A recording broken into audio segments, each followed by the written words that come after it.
Senator Lacson, ever since consistent siya. Nung meron pang pork barrel, tatanggalin niya yung isang para sa 24. Kapag may amendments na infra and he thinks it's pork barrel, he'll ask a question. So that's given. And some of us have similar advocacies sa mga binabantayan, di ba? Maglalagay ka dito, hindi dapat. Okay. But in general, yung proseso natin allowed our participation at every point in time and then through the leaders. But ngayon, hindi. Kasi ngayon, I'm not saying it's a bad budget, but ngayon, we're basically passing exactly the same committee report before the debates, despite many good points sa debate. And then, walang committee amendments. So, papasok na. So, you will have to excuse us if many of us have dozens of individual. Kasi nung araw, because may give and take na doon sa vice chairman at sa chairman, yung mga institutional changes na pag-uusapan yan, whether caucus, meeting, or dito. Ngayon, hindi. Actually ho, dahil nagpadala ho kami ng official letter for a technical working group, the intention was really to lahat ng mga amendments doon na mapag-usapan. Para pagdating ho ng committee report, nandun na yung mga proposals ng ating mga senators. And this was not limited to the vice chairman. Lahat in-invite Yes, ho natin. Mr. Chairman, but that was before the committee report and before the 11-day debates. Diba? So after the 11-day debate, imposible naman na walang magandang punto. Yes, marami po. Maraming magandang punto pero hindi nagre-reflect sa budget. Dito na ho papasok pag present ng mga senators natin. Yes, usually pag dalawa kasi yung magandang punto eh. Yung parang barkada lang, kasama tayo, di pare maganda yan. Pero sorry, hindi namin tatanggapin. Di ba? Okay. Pero yung magandang punto na we all agree. Di ba? We all agree. So since we all agree, dapat palitan na yon. But let me yield first to former Senate President. He has on the same point daw may question daw po siya. With your permission, Mr. President. Before I recognize Senator Escudero, the distinguished minority there may have a valid issue, no?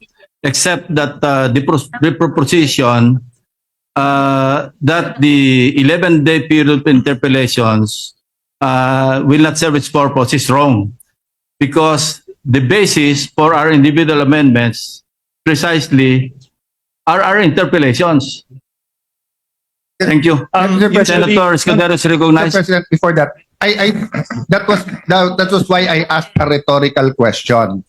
Kasi kung individual lang, we could have gone straight. But that 11-day period, in my view, was to convince the other members na, may consensus tayo dito. And I was hoping, pag may consensus on certain points, yung committee mag-amend. Why, Mr. President? Correct. Kasi pag yung committee nag-amend, malamang hindi matalo yon. Pero pag individual, baka matalo not because hindi maganda pero saan kukunin yung pera. But I think we agree, Mr. President. I'm just saying I think we're on the same page except that to say na pointless yung 11-day period interpellations. That's not an assertion. That's a rhetorical question na kung walang committee, does that mean? Thank you for that clarification. Senator Escudero is recognized. Thank you, Mr. President. With the indulgence of Senator Cayetano, our minority floor leader, nakasanayan po kasi natin na kapag may mga punto para mabawasan na yung debate, minsan yung chairman na lang ang nagpo-propose through the period of individual amendments nung mga amendment na pinanukala nung nagdedebate. Pero ngayon, ang proseso na gusto ng ating ginagalangan chairman ng Committee on Finance, lahat padaanin na sa period of individual amendments, doon ipasok at dito niya pagpapasahan kung tatanggapin niya o hindi. Tama po ba? At kung may contention, ayaw niya, pagbobotohan sa plenaryo. Pero ang tanong ko, nagalang-galang na chairman, in the interest of transparency, is it written in any portal who proposed the changes to the age gap in the committee report? I'll give you an example. Out of the blue, yung Cagayan State University, pinroposa ng 77 million na dagdag. Pero yung katabi niya sa rehiyon na yun, Batanes State College, wala. May I ask, who proposed the 77 million increase? Is that in any of the portals that we have right now? Again, in the interest of transparency. Actually, yung mga proposals, we took into consideration rin yung mga proposals ng mga agencies. But as we always practice, mga agencies po magpapadala ho dito ng mga recommendations, what to increase, what to augment. So we consulted also with our vice chairman, we consulted also with the members through the technical working group. Kaya ho, nag-issue kami ng notice for the technical working group para doon natin mapag-usapan. In fact, si Senator JV was there, Senator Lauren was there, Your Honor, para mapag-usapan. is it your position that all of the proposed increases in the committee report were given by the agencies themselves? Halos lahat po. No. Halos lahat. All or not all? Halos lahat. What about those that did not come from the agency? Kanino po nanggaling? Sino po ang proponent nun? May mga proponent po na galing po sa mga senators. Sino nga po at sino po ang nagpas? Sino yung proponent at sino yung nagpasya? Dahil yun po ang gagawin natin ngayon sa plenaryo, hindi po ba? Ipopropose sa floor, pagpapasyahan po ninyo. Kung hindi agree, pwedeng pagbotohan. So pwede po bang malaman, nakalagay po ba sa mas kinasaang transparency portal na ginawa natin, isa sa mga unang resolusyong pinasa natin, kaugnay sa budget, kung sino nag-propose individually nitong mga ito? Halimbawa po, I'll just pick at random, Your Honor. Yung 1 million increase ng Bureau of Treasury, agency? Proposal? Yan po ay galing po sa unprogrammed funds at inilipat ho natin sa program. Proposal po ba yan ng agency? Proposal ho ng technical working group nung pinag-usapan ho.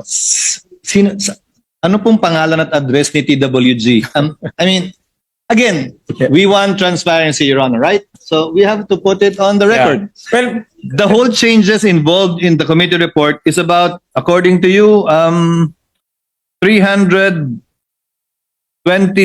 billion.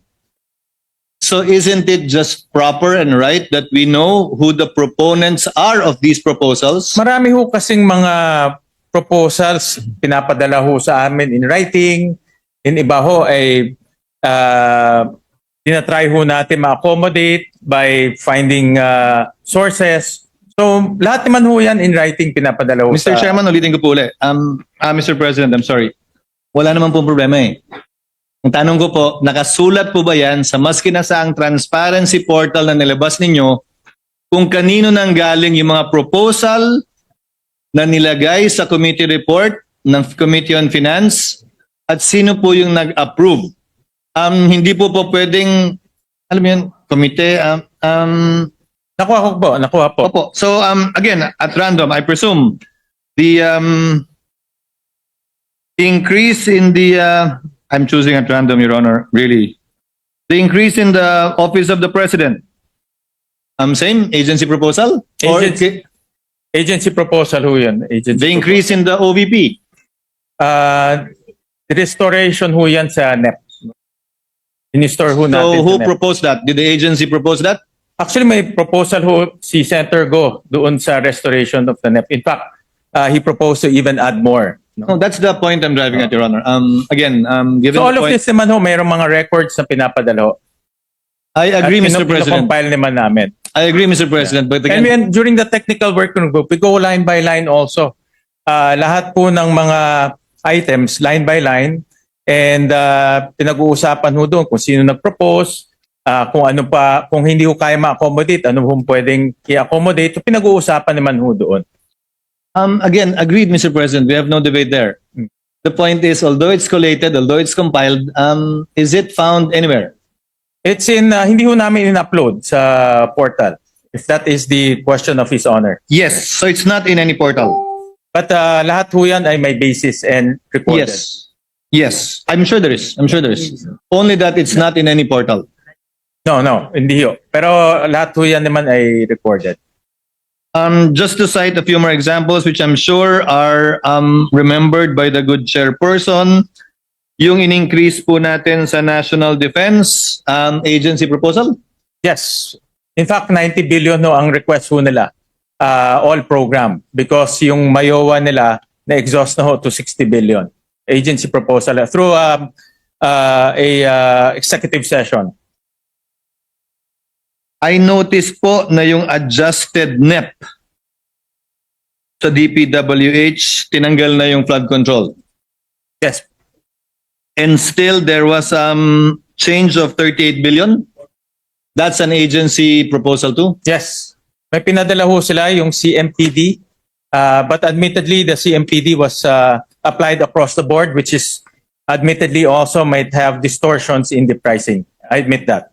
So it's by way of errata, in other words. Magpadala ho sila ng matrix ng CMPD. In fact, ang kanilang total computation is about 60 billion, but we couldn't find the 60 billion. Yung sa Philippine Coast Guard agency proposal, Your Honor, Yes, recommended by Senator JVR Cito. kulang din yun kasi mas malaki yung... Yes, correct. Malaki yun. 200 plus billion ho yun. Recommended by the vice chairs. And also some senators also recommended During the Senator debates. Ba, maraming recommendation During even the like debates. the vice chairs. Yes, during the debates. I And also remember the technical working group. Doon ho sila nag-recommend. as a technical working group. I think just that, Mr. President, Your Honor. Again, for the interest of transparency, if we will be doing that with the individual, we might as well upload somewhere these amendments as contained in the committee report, which amounts to a by far bigger amount.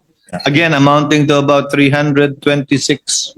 Yes, Tama we'll ba? take the suggestion of the former Senate President. Thank you, Mr. Thank President. you, Mr. President, and thank you, Your Honor, The Senate just President for his is recognized. consideration. Senate Mr. President. President, I'd like to thank Senator Cayetano and Senator Sustero for bringing those questions because it only shows that we're going to be transparent in this budget, unlike what was done before. You know, during our time and during their time, basta't nag-committee report, tapos yun na yun, ano, mag-interpellation, pero pagdating ng period of amendments, magsasubmit lang sa chairman lahat. Hindi alam ng taong bayan kung ano yung mga sinubmit. You know, unlike what we want to do today, di ba? Kaya mabuti na lang na binabanggit nila sapagkat madali naman makikita yung records. Meron namang record si Senator Gatchalian ng mga nag-propose kung sino at lahat yan mababasa natin, makikita natin. At ngayon, yung mga individual amendments, katulad ng let's say proposal about stunting, pwedeng ipasok ngayon yun, yung mga amendment na yun at kitang-kita at na yun born out of the interpellations during the period of interpellation. So, salamat sa kanila sapagkat din natin nakita ngayon na transparent talaga at lahat ng period pwede natin tanungin at lilitaw lahat yan. Thank you, Mr. President. Mr. President. The minority leader is recognized. No, I acknowledge that, SP Soto. Sir, tama po kayo. The mere fact that we're doing it this way, that's why I started out by appreciating our chairman, appreciating you, Senators Lacson, life's work in making it transparent. Ang punto ko lang naman po, we cannot be half transparent. That's what I'm saying. Kasi you have 400 billion change. So that's 323 change from the program and 72 billion from the unprogrammed, 400 billion. If you look at the TSN, which is not uploaded, you have to request it from the technical working group. Hindi naman nakalagay doon line by line kung sino nag-propose except pag agency. So today, ang fearless forecast ko hindi tayo mag-a-amend ng more than 60-70 billion. Baka very blessed na tayo kung maka-amend tayo ng 100 billion. So ang point ko lang, kung yung 80%, 400 billion, hindi natin alam kung sino nag-propose. So nasagot naman ni chairman kung sino nag-approve. So ang nag-recommend TWG, tapos ang nag-approve vice chairman, chairman. But I'm saying member ako ng committee there was no notice na magbobotohan or kung paano tong gagawin. Committee report na lang. So what I'm saying, Senator Soto, is that SP, yes, there are reforms, and I acknowledge that. Hindi ko sinasabing hilaw yung reforms. I don't want the media to get me wrong. I'm saying kung magre-reform na rin tayo, itodo na rin natin. Diba? Kasi kung sasabihin natin dito kung ano yung individual, tapos 50, 100 billion, pero yung 400 billion. And by the way, Mr. Chairman, I don't envy your job kasi mahirap. Okay? But it will do well for our country. Practice din to for BICAM Diba? So in the same manner that There are people who want change, there are people who want the same. Pagdating sa BICAM, ganun din. Diba? So, in another world, if I move, bumalik tayo sa NEP, at yung nagpalit ng 400 billion, isa-isang tumayo at magsabi, then they justify. Then we have complete transparency. Of course, I won't do that because I don't want to reverse the work you've done for not only 20 days since you sponsored. But before that, 2 months ka na naghihiring, di ba? Tama ba? Mga 2 months more or less na Mga naghihiring. 90 days po. O more or 90 less. days, so 3 months na naghihiring, di ba? But I just pointing out that it seems hindi natin tinodo yung transparency if we don't know saan nanggaling 400. And I'm not casting any aspersions here, ah. So meaning katulad nung tinanong ni former Senate President Escudero, iniisa-isa mo, 'di ba? Okay. But having said that, SP, pare-pareho din naman tayong senador before. So every budget we try a little bit of reforms, but now the environment is perfect, 'di ba? For totally changing the system. So I'm saying whatever is good for the 10-20% we're going to amend today, it should be good for the 40%, 'di ba? So, for example, when the chairman reviews the TSN, kung kulang doon kung sino yung nag-propose, pwede bang kunin ng technical working group at ilabas doon?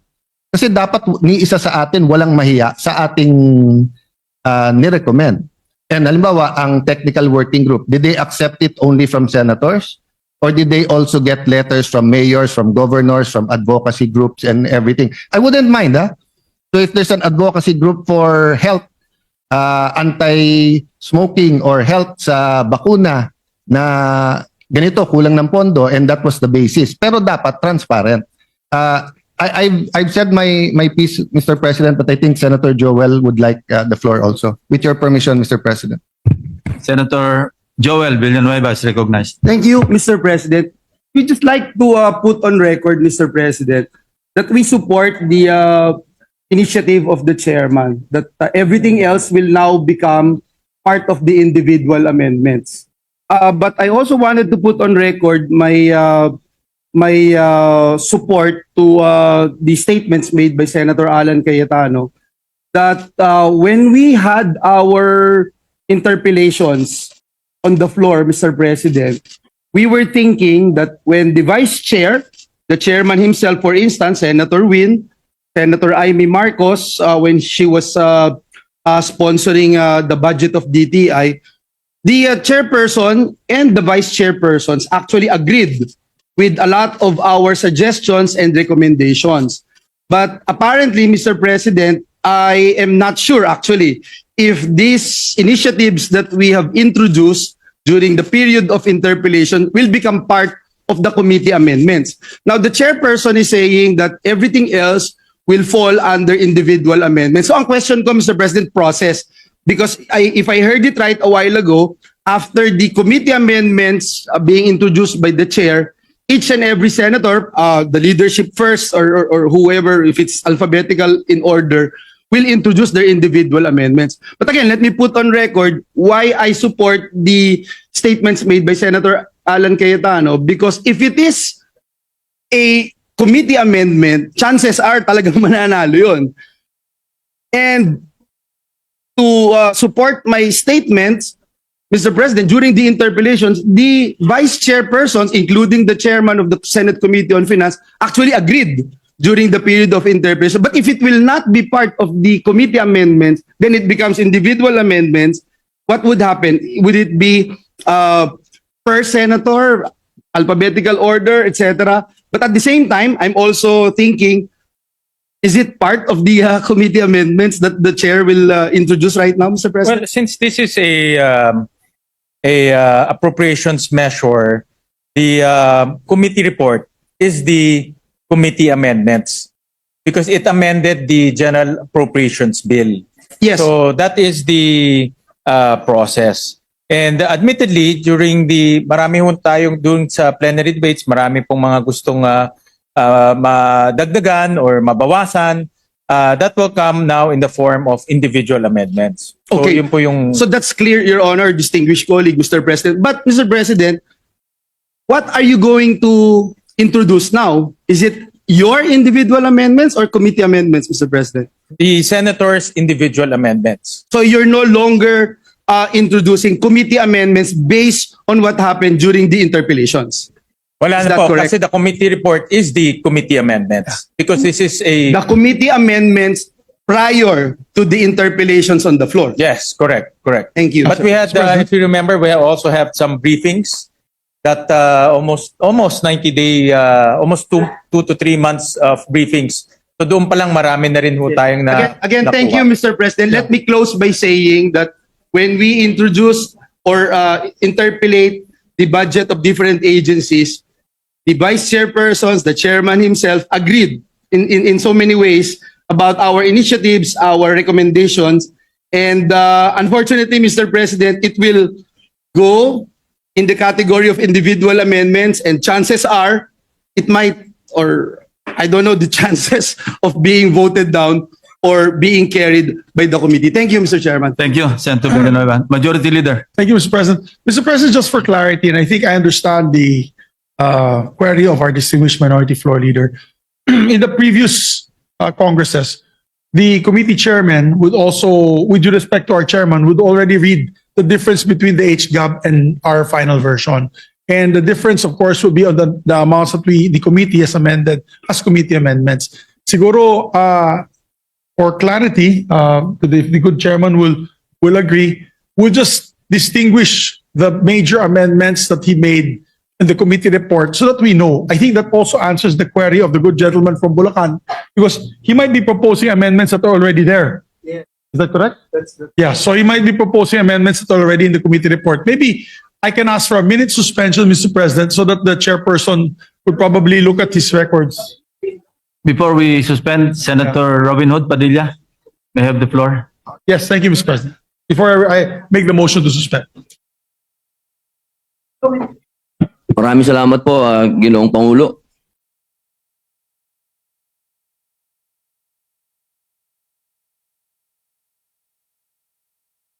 Maraming salamat po, Pinunong Mayorya. Meron lang po akong katanungan sa ating kaibigan, Senator Yes, Bill Gatchalian. Opo. Kanina po kasi ang usapan ay salitang English. Mas mainam po Tagalogin ko. Opo, at maintindihan po ng ating mga kababayan, sapagkat yung akin pong imumungkahi at itatanong ay patungkol po sa ating mga katutubo at sa mga kamusliman. Una po, napag-usapan po dun sa interpelasyon na sumang-ayon po ang ating mga kasama po si Senator Mig Zubiri, patungkol po dun sa Sharia Court na inyo pong susuportahan. Gusto ko lang po malaman kung kasama po ba yung dito sa committee report po ninyo. Wala po. Dahil yung committee report, nauna ho yun doon sa plenary debates. Yun po ang tinatanong din ng ating mga kasama. Pati po yung napag-usapan po doon sa pagpapatitulo ng mga ancestral domain. Wala din po. Wala rin po. Ano pong ibig sabihin nun aking kaibigan? Bali, ito po'y magiging individual amendment po ito. Ibig Tama sabihin, so pwede pong mangyari na hindi po ito ma-approve. Depende ho sa fiscal space at kung kaya po ng budget. Gusto ko lamang po malaman po ninyo na inaasahan na po ito ng ating mga kababayan na Muslim. Ito po ina-approvean na natin, batas na po ito. Inaasahan po ang Sharia Court.